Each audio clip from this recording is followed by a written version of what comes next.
আসসালামু আলাইকুম প্রিয় দর্শক, প্যানভিশন টেলিভিশনে আপনাদের সবাইকে শুভেচ্ছা ও স্বাগত। প্যানভিশন টেলিভিশনের জনপ্রিয় অনুষ্ঠান নারী, আর অনুষ্ঠানটি নিয়ে আপনাদের সাথে আছি আমি জান্নাতুল ফেরদৌস সুক্তা। অনুষ্ঠানটি সরাসরি সম্প্রচার করা হচ্ছে প্যানভিশন টেলিভিশনের অফিসিয়াল ফেসবুক পেজ এবং ইউটিউব চ্যানেল হতে। আপনারা যারা আমাদের দেখছেন তারা লাইক এবং কমেন্টস করে আমাদের সাথে থাকবেন, এবং যারা এখনও আমাদের চ্যানেলটি সাবস্ক্রাইব করেননি তারা অবশ্যই আমাদের চ্যানেলটি সাবস্ক্রাইব করবেন। প্রিয় দর্শক, আমাদের আজকের আলোচনার বিষয় নতুন বছর। আর এই বিষয়টি নিয়ে আলোচনা করার জন্য আমাদের স্টুডিওতে উপস্থিত আছেন বিশিষ্ট লেখক ও শিক্ষাবিদ ডক্টর নাসিমা হাসান। আসসালামু আলাইকুম আপা। ওয়ালাইকুম আসসালাম রাহমাতুল্লাহ। আপা, আপনাকে নতুন বছরের শুভেচ্ছা জানাচ্ছি। আপনি কেমন আছেন? ধন্যবাদ। আল্লাহর রহমতে ভালো আছি। আশা করি দর্শকরা সবাই আল্লাহর রহমতে ভালো আছেন। 2026 সালে এটাই আমাদের প্রথম অনুষ্ঠান। জি। তো আসলে আমি যেহেতু 26 সালে আমরা নতুনভাবে প্রথম এই অনুষ্ঠানটা করছি, সেই জন্য আজকে আমরা আলোচনা করব একটু নতুন বছর নিয়ে। আমরা যেটা জানি যে আসলে পরিকল্পনা করে কাজকর্ম করলে সেই কাজে ফলপ্রসূ হওয়া যায়, সফলতা আসে। তো আসলে এই যে একটা বছর এসেছে, এই বছরে আমরা কী ধরনের পরিকল্পনা করতে পারি, বা পরিকল্পনার প্রয়োজনীয়তাটা কেমন, একটা বছর আমরা কিভাবে কাটাবো বা সামনের দিকে আমরা কিভাবে এগিয়ে যাব, সেই জন্য পরিকল্পনাটা কতটুকু প্রয়োজন সেই সম্পর্কে যদি কিছু আমাদের জানাতেন। জি, ধন্যবাদ। পরিকল্পনা আসলে আমরা কিন্তু নতুন বৎসরকে সামনে নিয়ে কথা বলছি, যদিও সব কিছুর ব্যাপারেই কিন্তু আমাদের কোনো না কোনোভাবে আমাদের মস্তিষ্কে পরিকল্পনা থাকে। জি। যেমন আমরা যদি শিক্ষা দিচ্ছি স্টুডেন্টদের বা যারা টিচার বা তাদের কিন্তু একদম লেসন প্ল্যান থেকে শুরু করে সবই করতে হয়। তারপর যারা সফরে যাবে আগামী 2-3 মাস 5-6 মাস পরে, এখন তো আরও আগে থেকে এয়ার টিকিটগুলো কিনে ফেলতে হয়, কেননা খালি পাওয়া যায় না। তারপরে কি একটি পরিকল্পনা থাকে কোন ডেটে যাবে, কোন ডেটে আসবো, এগুলো কিন্তু আমরা অনেক গুরুত্ব দিয়ে করি, তাই না? সেরকম নতুন বৎসর, যেহেতু এটা আমরা সৌর ক্যালেন্ডার নিয়ে কথা বলছি, আমাদের আবার আরবি যদি ধরি মুহররম মাস থেকে শুরু হবে, এটাও যেটাই আমি ধরি, নতুন বৎসর মানেই কিন্তু একটি কথা মনে রাখতে হবে যে আল্লাহ তাআলা আমাকে একটি বৎসর অতিক্রান্ত করে আবার নতুন একটি বৎসরে এনেছেন। এবং ইসলামের শিক্ষাই হলো যে আমি আল্লাহর কাছ থেকে যে এখানে দুনিয়াতে প্রেরিত হয়েছে খলিফা হিসাবে তাঁর ইবাদত করার জন্য, এই উদ্দেশ্যটা যেন আমি ভুলে না যাই। এবং আমার জীবনটাকে আল্লাহ এমনভাবে সময়ের ভিতর, আমার হায়াতের ভিতরে আমাকে ঢুকিয়ে দিয়েছেন, যেই সময়টা কিন্তু মহাকালের পক্ষে চলে যাচ্ছে, এটা ঠিক হারিয়ে যাচ্ছে বলবো না, এটা কিন্তু আল্লাহ রেকর্ড করে রাখছেন। জি। হ্যাঁ, বলে না যে সময় ও স্রোত কারোর জন্য অপেক্ষা করে না, কিন্তু আমাদের যে সময়ে আমরা যেভাবে যেটা ব্যয় করছি ওটা কিন্তু রেকর্ড হয়ে আল্লাহর কাছে জমা আছে। যে আজকে আমরা কথা বলছি এটাও জমা থাকবে, এটা আমাদের হায়াতের একটি অংশ। এখন কথা হলো আমার জীবনের মধ্যে সময়ের ভিতর যেহেতু আমরা বাস করি, হ্যাঁ, সময় কিন্তু একটি খুব গুরুত্বপূর্ণ এবং রহস্যময়, বা সবসময় ব্যাখ্যা করা যায় না এরকম একটি জিনিস। যেমন গতকালটা আমার অতীত, এই মুহূর্তে যে তোমার সাথে আছি এটা বর্তমান, কিছুক্ষণ পর কিন্তু এটাও অতীত হয়ে যাবে, আর রাতটা এখনও আমার জন্য ভবিষ্যৎ, বা আগামীকাল আমার জন্য ভবিষ্যৎ। এই তিনটি ক্ষেত্রে আমি কীরকম আচরণ করি, আমি কতটুকু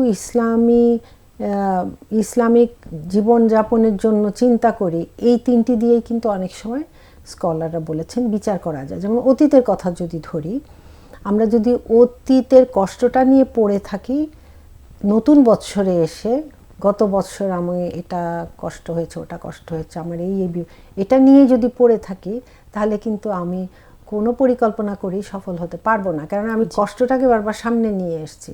বরং অতীতের যে কষ্ট আমি পেয়েছি বা ভুল করেছি, এটা সংশোধনের পথটা আমি খুঁজে বের করা, অথবা যেই ঘটনাগুলো আমাকে কষ্ট দিয়েছে, নিশ্চয়ই আল্লাহ কোনো ট্রেনিং বা অনুশীলনের উদ্দেশ্যে আমাকে সেটা দিয়েছেন, সেই ঘটনাগুলো সেজন্য সেখান থেকে শিক্ষণীয় বিষয়গুলো আমার হৃদয়ে যেন থাকে, সেটাকে যেন আমি বাস্তবে প্রয়োগ করতে পারি। এখানে উদাহরণস্বরূপ গত যেই প্রোগ্রামটায় আমি কথা বলেছি, এটা বেশ কয়েক সপ্তাহ আগে, সেখানে আমরা কথা বলতে বলতে আমি এক জায়গায় উদাহরণ এনেছিলাম মুসা আলাইহিস সালাম যখন মাদিয়ানে যান, এবং তিনি বের হয়ে যান শহর থেকে, ফেরাউন তাকে হত্যা করবে। তখন তিনি ওই যে দুটো নারীর সাক্ষাৎ পান, তারপরে সেখানে তিনি জন্তু জানোয়ারকে পানি পান করালেন। তার বাবার কাছে তারা নিয়ে যান যে উনি অনেক উত্তম, অনেক পরিশ্রমী, উনি তখন পারিশ্রমিক দিয়ে রাখেন এবং ওখানেই তিনি পরে বিবাহ দেন ওই ব্যক্তি। তো সেখানে আমি উল্লেখ করেছিলাম যে কিছু কিছু বর্ণনায় পাওয়া যায় যে উনি শুয়াইব আলাইহিস সালাম, কিন্তু কোরআন থেকে সরাসরি এটা পাওয়া যায় না। ইয়াসির কাদিও দাবি করেছেন যেটা কোরআনে নেই।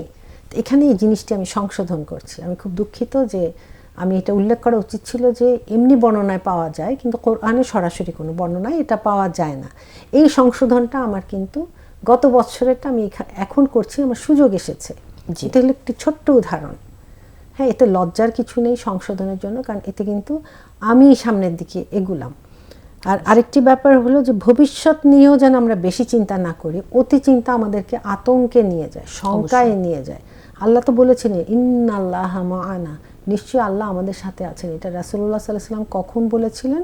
যখন সাওর গুহায় উনি আবু বকর সিদ্দিক রাদিয়াল্লাহু আনহুকে নিয়ে লুকিয়ে গেছেন, যে কাফিররা তখন পশ্চাৎধাবন করতে করতে সাওর গুহার মুখে চলে আসছে, আওয়াজ শোনা যাচ্ছে, কিন্তু কাফিররা খুঁজে পায়নি, পরে ওনাকে পেল না, কারণ ওখানে আল্লাহ তাআলা মাকড়সার জাল দিলেন। মানে চাইলে কি না, মাকড়সার জাল হলো সবচেয়ে দুর্বল জিনিস, সেটা দিয়ে আল্লাহ ওনাদেরকে প্রোটেকশন দিলেন। ওইখানে বসে বসে আবু বকর সিদ্দিক রাদিয়াল্লাহু আনহু খুবই দুশ্চিন্তাগ্রস্ত হয়েছিলেন, শঙ্কায়, যে ইসলামের কি হবে, আমার নবীর কি হবে, আমার রাসূলের কি হবে। রাসূল সাল্লাল্লাহু আলাইহি ওয়াসাল্লাম বললেন যে লা তাহজান, দুশ্চিন্তা করো না, ইন্নাল্লাহা মা'ানা। এটা কোরআনে আল্লাহ একদম এইটা কোট করে উল্লেখ করেছেন যে কিভাবে তিনি তার সাথীকে এই কথাটি বলেছেন।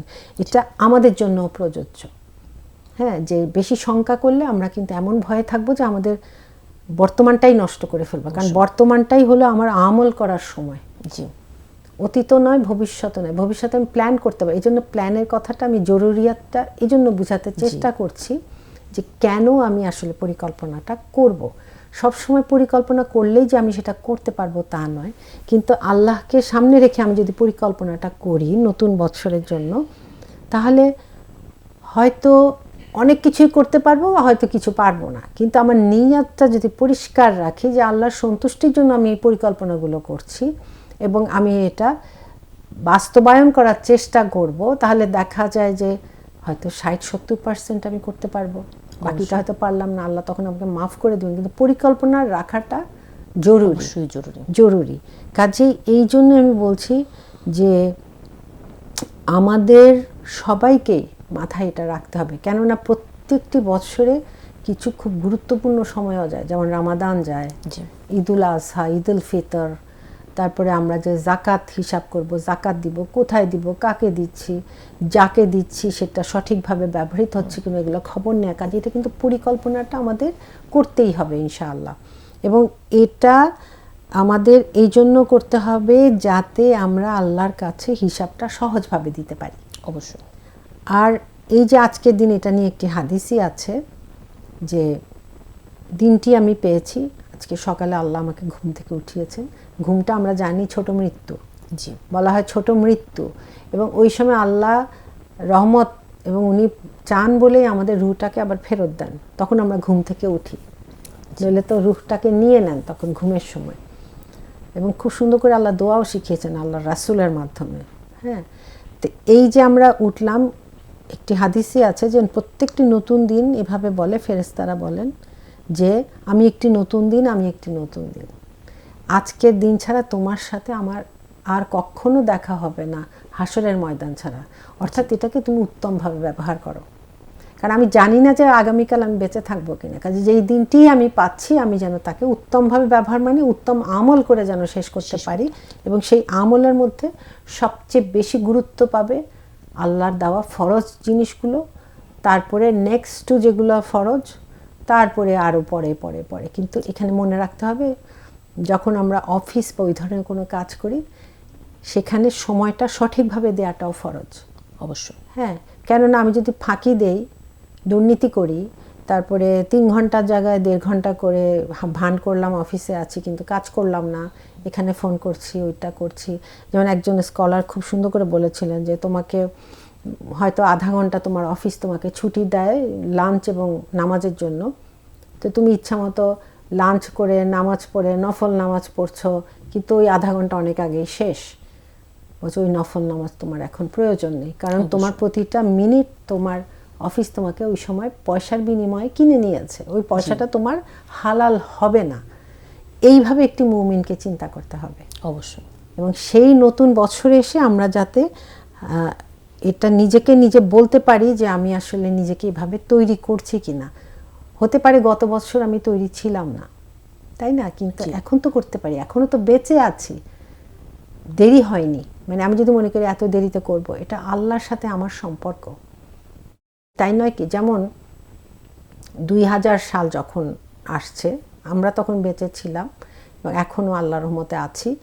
আমাদের হয়তো পরের জেনারেশনের অনেকেই জন্ম হয়নি তখন, তার আগে কিন্তু খুব বেশি উত্তেজনা ছিল মানুষের যে এই সালটা লিখবে কিভাবে, কোনভাবে হবে। একটি শতাব্দী শেষ হচ্ছে, এটা সাংঘাতিক ব্যাপার কিন্তু, কারণ আরেক শতাব্দী কিন্তু আমরা দেখব না, আমরা তো ততদিন বাঁচবো না।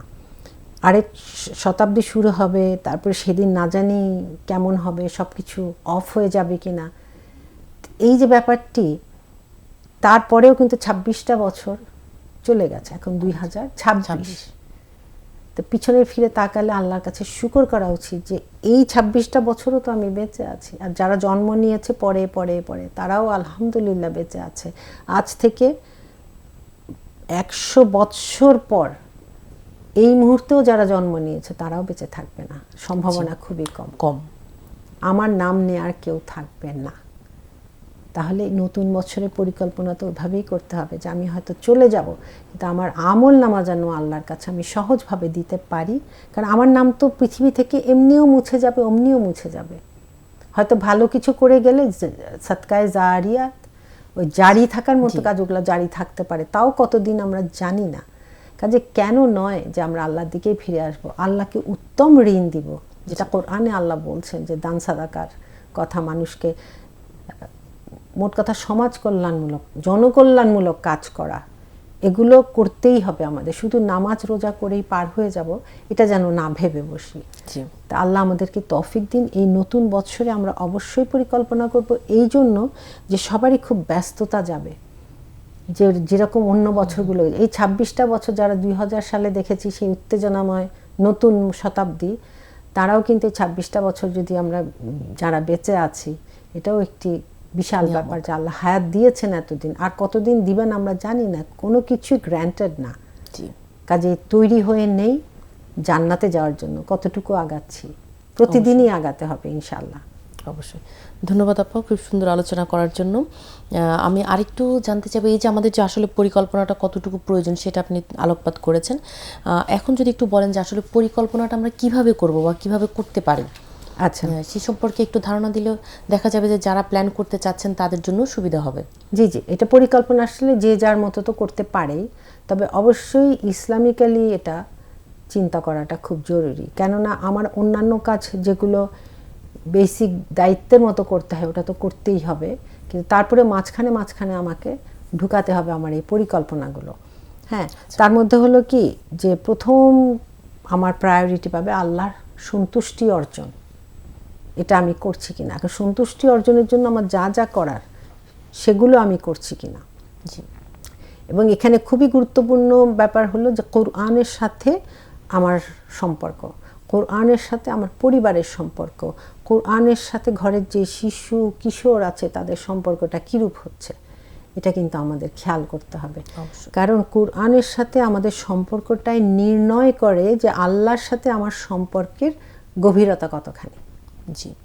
তো এই জন্য কিছু স্কলারদের আবার শুনছিলাম বক্তৃতা, তো ওনারা বলছিলেন যে কোরআনের ব্যাপারটা আসলেই আমরা মনে করি যে এটাকে আমরা মুখস্থ করব, পড়ে যাব, শুধু তাই নয়। যেমন প্রথমে এই কথাটাও মনে রাখতে হবে যে রামাদান মাসে কোরআন নাজিল হয়েছে, কাজে এই নতুন বৎসরে আমরা কিন্তু রামাদান পাবো ইনশাল্লাহ, যদি বেঁচে থাকি, আল্লাহ যেন বাঁচিয়ে রাখেন। আর দ্বিতীয়ত হলো এই কোরআনের সাথে সম্পর্ক বৃদ্ধির জন্য নিজেকে বার্তা দেয়া যে এই কোরআনকে শুধু পড়ে গেলে হবে না, এটা বুঝতে হবে, তাফসির জানতে হবে, মুখস্থ করতে হবে, অর্থসহ এমনভাবে শিখব যখন আমি নামাজে আবার তেলাওয়াত করব বা ইমাম সাহেবের পিছনেও যদি নামাজ পড়ি, কমন সূরাগুলো বিশেষ করে আমি যেন অর্থটা সাথে সাথে আমার উপলব্ধি করতে পারি। হ্যাঁ, নইলে কিন্তু আমার কোনো মনোযোগ থাকবে না। আর সামনে তো আরো কঠিন যে তারাবিও পড়তে হবে। জি, এটা হলো একটি ব্যাপার। আচ্ছা আপা, আসলে আমরা পরিকল্পনা কিভাবে করব এটা নিয়ে আরো ডিটেইলস আলোচনা করব, একটু বিরতির পরে আবার আসছি ইনশাআল্লাহ। ঠিক আছে। প্রিয় দর্শক, আমরা আলোচনা করছিলাম নতুন বছর আমরা কিভাবে পরিকল্পনা করব বা পরিকল্পনার প্রয়োজনীয়তা কতটুকু। স্বল্প সময়ের বিরতিতে যাচ্ছি, আপনারা কোথাও যাবেন না, আমাদের সাথেই থাকবেন। বিরতির পর আবার আসবো আমাদের মূল আলোচনায়।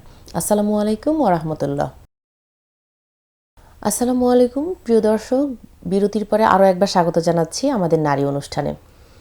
আমরা আলোচনা করছিলাম আমরা কিভাবে পরিকল্পনা করব সেই সম্পর্কে, বিস্তারিত জানবো আপার কাছ থেকে। আসসালামু আলাইকুম আপা। ওয়ালাইকুম আসসালাম। আপা, আমরা আলোচনা করছিলাম যে আমরা কিভাবে পরিকল্পনা করব। আসলে পুরো একটা বছর 365 দিন মানে আসলে পরিকল্পনা না করলে আমাদের জীবনটা হযবরল হয়ে যাবে বা হয়ে যায়। তো সেই জায়গায় আপনি প্রথম যেটা বলেছেন, এরপর আরও একটু বিস্তারিত শুনতে চাচ্ছি।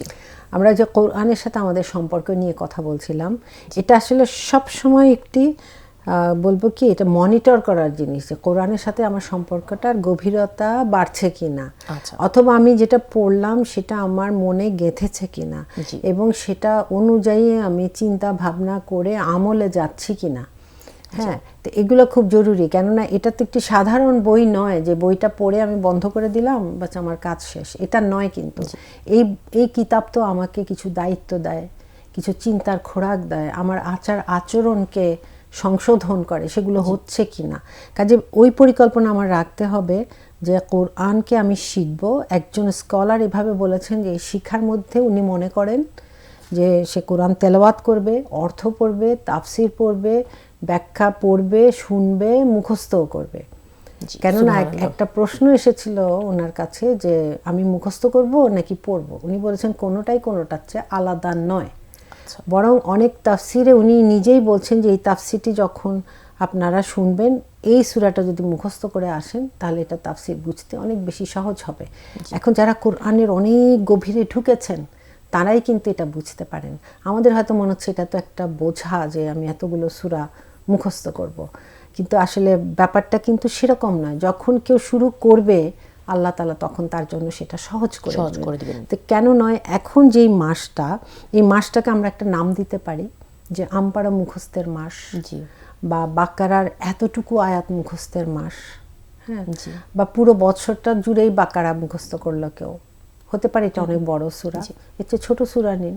যেমন আর রহমান ছন্দে ছন্দে একটি খুব কঠিন নয়, সুন্দর সূরা, এবং একটি আয়াত অনেকবার এসেছে, প্রায় 33-32 বারের মতো, 30 বারের উপর এসেছে। ফাবিআইয়ি আলাই রাব্বিকুমা তুকাযযিবান, এই দুটোর মাঝখানে যে আয়াতগুলো, ওগুলো যদি মুখস্থ করে তাহলে কিন্তু পুরো কোরআনটাই, এই সূরাটাই, আমার মনে হয় না বেশি একটা সময় লাগবে। এই কথাটা বললাম এই জন্য যে তাহলে আমাদের দৈনন্দিন জীবনে যে নামাজটা পড়ি এটাতেও একটি বৈচিত্র্য আসবে।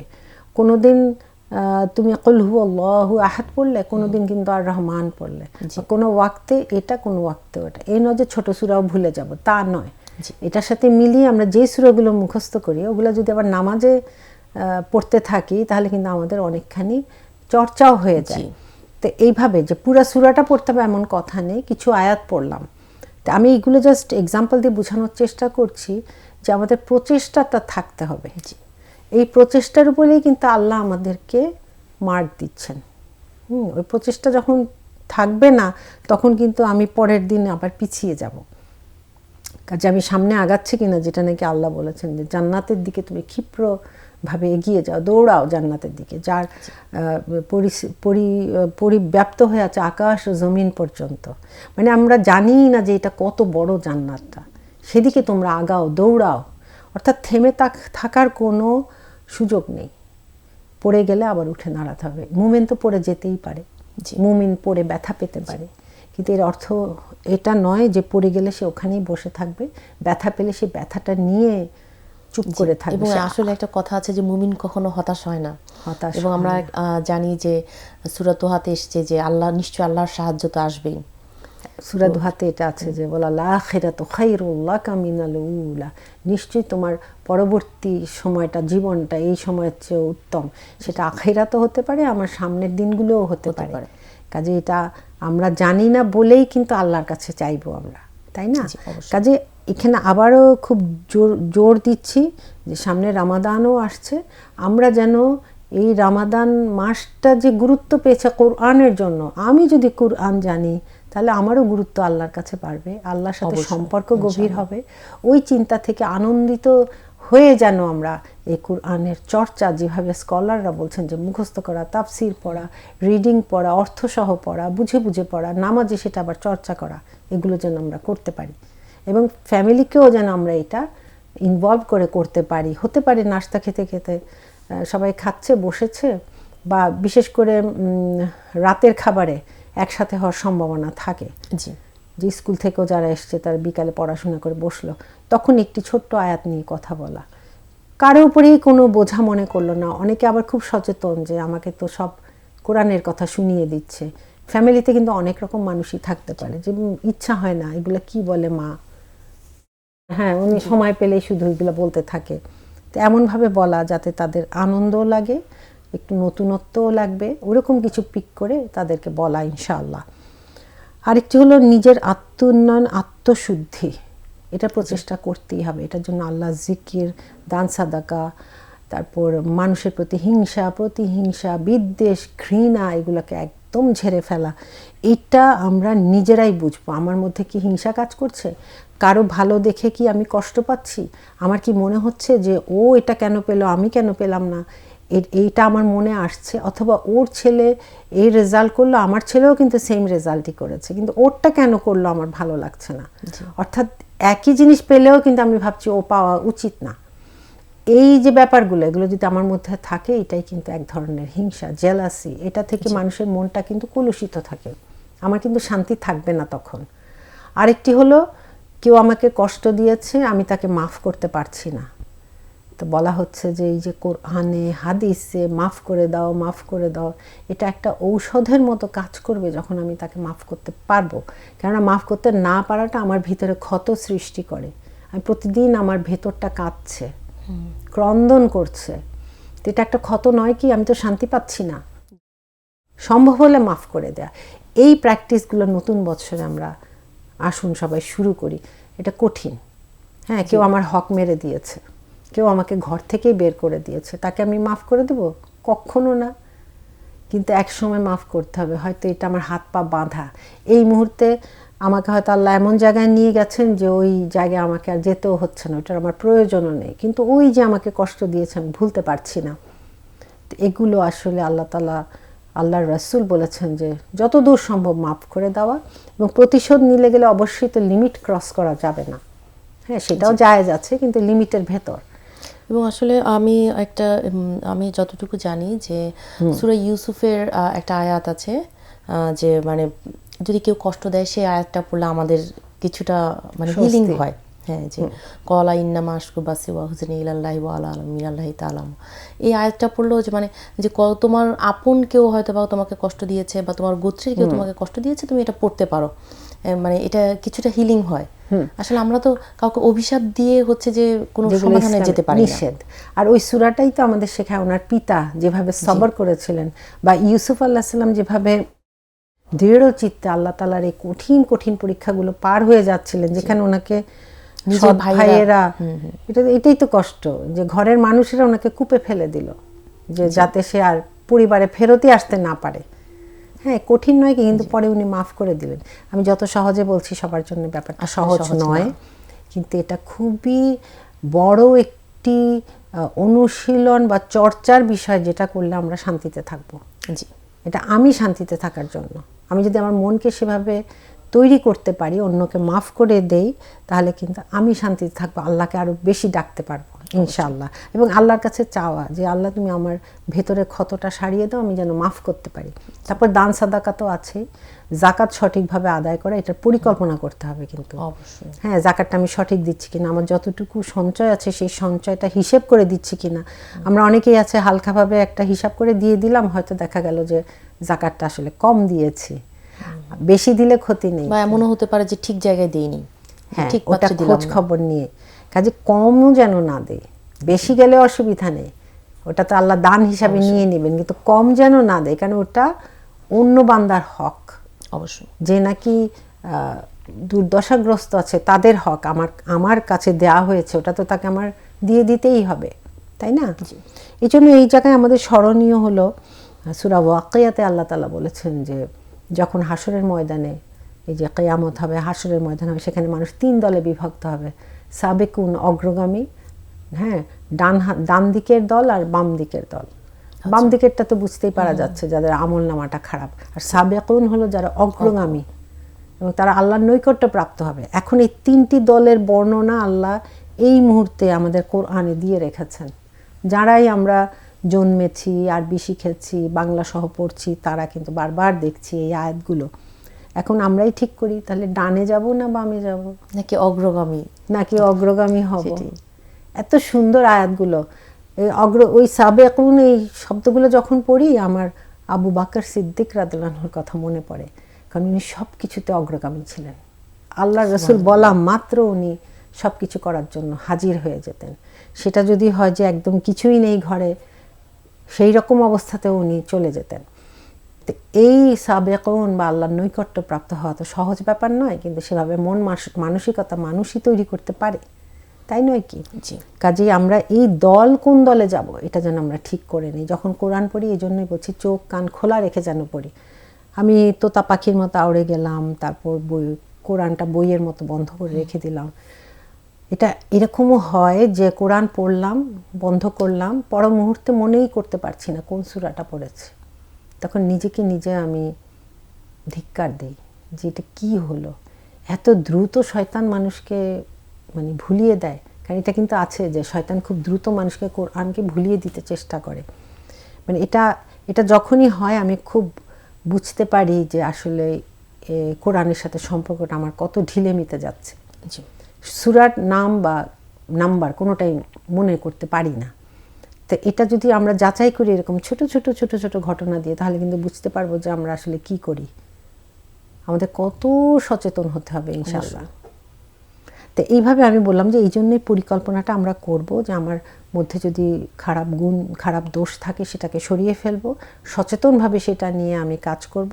আর ভালো আমলগুলো যাতে কবুল হয়। আবার করে যদি আমি অহংকার করি, আমি এটা করি, আমি তাহাজ্জুদ পড়ি, আমি নফল রোজা রাখি, এত কিছু বলার দরকার নেই। এটা বলার সময়ও কিন্তু শয়তান ওয়াসওয়াসা দেয় যে তুমি অনেক বড় রোজাদার, তুমি অনেক বড় তাহাজ্জুদ পড়ো, ওরা তো কেউ এগুলো পড়েই না। এই যে মনে এগুলো আসে, এটাও কিন্তু এক ধরনের আল্লাহর জন্য। সেটাই। আর যদি হচ্ছে যে আল্লাহকে রাজি খুশির জন্য আমরা ইবাদত করি বা আল্লাহর সন্তুষ্টির জন্য ইবাদত করি, তাহলে এটা মনে হয় কাউকে বলারও দরকার নেই। সেটাই বড় জিনিস। কেননা বলতে যেও তো আমি নিজেকে নিজে বিপদে ফেলে দিই অনেক সময়।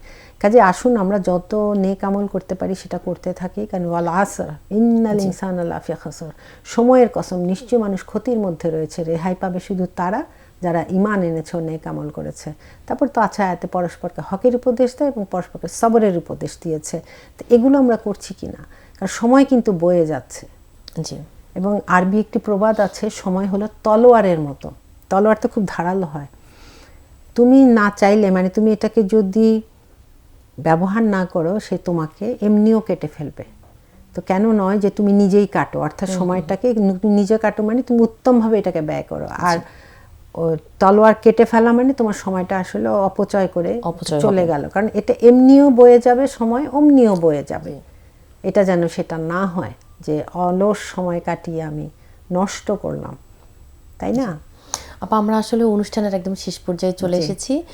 আমি অনুরোধ করব যে আমাদের নতুন প্রজন্মের জন্য নতুন বছরে আপনি কোনো বার্তা দিবেন কিনা।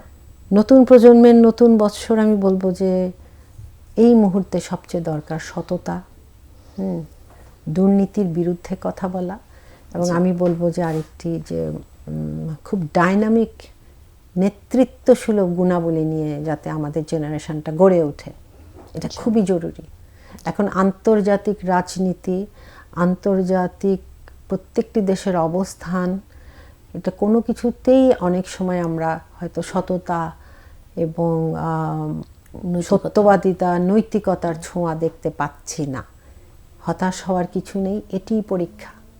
কাজে আমাদের পরবর্তী জেনারেশন যেন এগুলো চিন্তা করেই সামনে আগায়, নিজেদেরকে খুব ভালো মানে এডুকেশনটা যাতে মানে এডুকেটেড হয়, রেজাল্টও ভালো থাকে। এর অর্থ, ইসলামিক হওয়ার অর্থ কিন্তু এই নয় যে সে রেজাল্টকে খারাপ করবে, শুধু নামাজ পড়বে আর পড়াশোনা করবে না, এটা না। তাহলে তো স্পেনে এত বড় বড় মুসলিম বিজ্ঞানী এবং ফিলসফার তৈরি হতো না। ওই সময়টা দেখলে অবাক লাগে। কাজে ওই রকম হতে হবে। কাজে এখানে স্প্যানিশ মুসলিমদের হিস্ট্রিটাও আমাদের জেনারেশনে জানতে হবে ইনশাআল্লাহ, এবং ইসলামের আলোকবর্তিকা হও তোমরা, এটাই দোয়া করি। জি, ধন্যবাদ আপা, খুব সুন্দর আলোচনা করার জন্য, আমাদের অনুষ্ঠানে আমাদেরকে সময় দেওয়ার জন্য। ইনশাআল্লাহ আপনার সাথে আবার দেখা হবে পরবর্তী অনুষ্ঠানে। আপনার সুস্বাস্থ্য কামনা করছি, ভালো থাকবেন। আসসালামু আলাইকুম। সালাম। প্রিয় দর্শক, আমাদের আজকের আলোচনা ছিল নতুন বছর। আমরা আলোচনা করেছি পরিকল্পনার প্রয়োজনীয়তা কী এবং আসলে আমরা পরিকল্পনাগুলো কিভাবে করব। পরিকল্পনা ছাড়া কোনো কাজ করলে কাজে সফল হওয়া যায় না। আমরা চেষ্টা করব আমাদের যে আগামী দিনগুলো আছে, ভবিষ্যতের যে সময়গুলো আছে, বর্তমানটাকে তো কাজে লাগাবোই, ভবিষ্যতের জন্য আমরা পরিকল্পনা করে রাখব। এবং আমাদের ফেলে আসা দিনগুলোতে আমাদের যেই ভুল হয়েছে সেই ভুলগুলো যেন আমাদের আর না হয়, আমাদের পরিবর্তন হোক, তবে ভালোর সাথে। ভালো পরিবর্তনের প্রত্যাশায় আজকের মতো এখানেই বিদায় নিচ্ছি। আসসালামু আলাইকুম ওয়া রাহমাতুল্লাহ।